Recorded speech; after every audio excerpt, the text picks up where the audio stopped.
see you there. Well, while you're there, I'd like to tell you about Daniel's satire. The satire that Daniel's performing is direct satire. This is because it deals with specific issues about specific companies. And it has gross exaggerations and direct dialogue to the audience. You should just do it, you know? Just like, I have an idea here. I don't know, let's do this. Like, Ben, Connor, okay? Both, I don't know, just sitting outside. I walk up. It goes from there, sort of improv it a little, some little small talk and whatnot. I don't know, think of some crazy scheme. We'll say like, hey, what if instead of normal school, we had school students teach the teachers? It's satirizing school, in a way.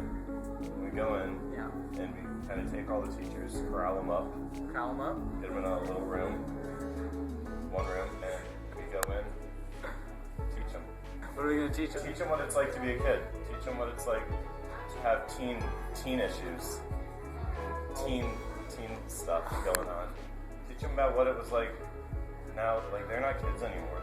They kind of forget what it's like to be a kid, and it's hard sometimes, you know? And you need to be reminded. And I think that's a good message.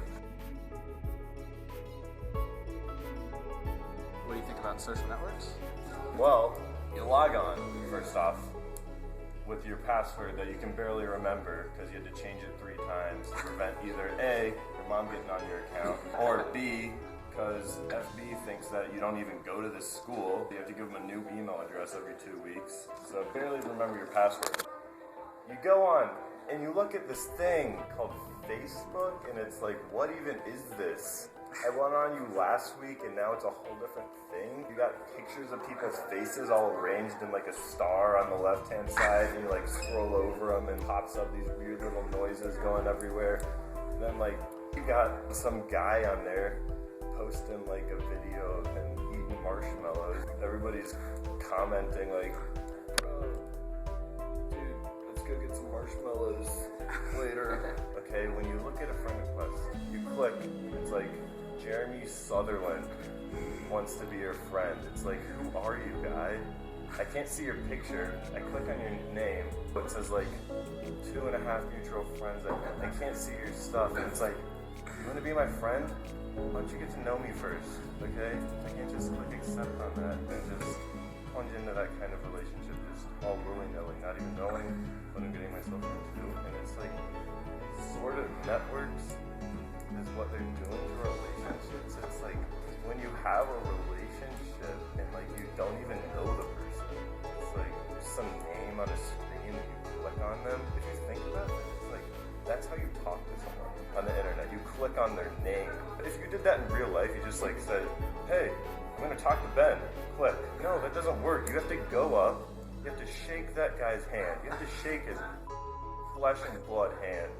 And you have to talk about the weather first. You can't just jump into it, asking for answers on homework or whatnot. You have to ease your way into the conversation. And you have to say full words. You can't just say, are you too late? 8G? Like, that doesn't mean anything in the real world. We're all victims of this society. Movies, for example. You go sit on your couch one day, just relax and try to relax, but you can't. You know why? Because they hit you with these movie commercials over and over again, saying this movie's the #1 Golden Globe winner. This movie's the #2 Golden Globe winner. This movie's won the Golden Globes 3 times in a row. This movie won an Emmy for 3 different categories. And like, I don't even know, okay? Because you go on Rotten Tomatoes and you look up Step Brothers. That got like a 32%. But I think that's a funny movie. So how do you even trust it these days? With all these movie reviewers and whatnot, taking kickbacks from the system. Zuckerberg. And kickbacks from the Sky Mall, walking around with massage shoes on his head. Roger Ebert, John Roper, their corporate sponsorships, rating my movies. It's causing all this corruption in the industry. So what do you think about Twitter?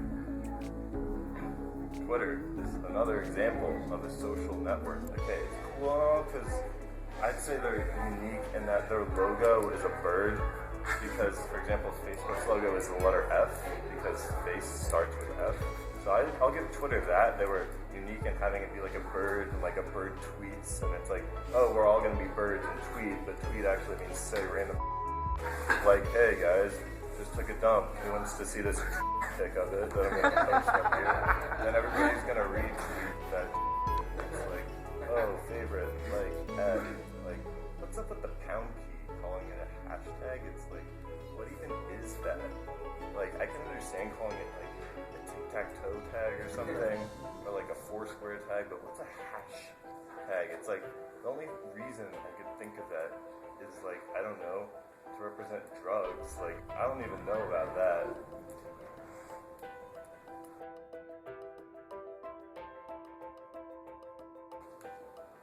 Whole Foods is corporate. Why? Because corporate power structure. What does that mean exactly? It means you go in this shop looking for some organic sea bass. You want to know what it really is? It came up from some factory in Idaho where they have Mexican day laborers, 2 cents an hour, making these fish. You don't even know where it came from. You don't even know if it's a real organic sea bass or not. Probably isn't. They got you walking in the store with your fancy pants on, paying $20 a dollar for that sea bass, and you're not even getting the real thing. That's why it's corporate. Want to know why? Because Whole Foods, they think they can just slap around the different words on their foods and whatnot, and just make a dime off of society. What are the companies? Blockbuster. Want to know what Blockbuster did? Pretty sure they're out of business. Not out of business. Want to know how I know that? Because I have a membership to Blockbuster. Want to know what it's like now? It's not just like, oh, you're a member, you can rent movies. It's like, you want to rent a movie? It's $3 a night or something outrageous like that. Probably more, honestly. And then it's like, oh, if you don't want to pay that, then you can get our new system where you pay a monthly fee, and then you have taxes on top of that, and then return and exchange fees, movie watching fees, DVD cleaning fees. They just hit you with all these fees, and then you can only watch one movie a month, and you have to return it, and it's like, okay, so I get 2 hours on this movie, then I have to waste all my gas, drive all the way back, get another movie. It's okay, what if I just want to get 2 movies and then watch them back to back, so it's marathon style? It's like, that's not even an option anymore.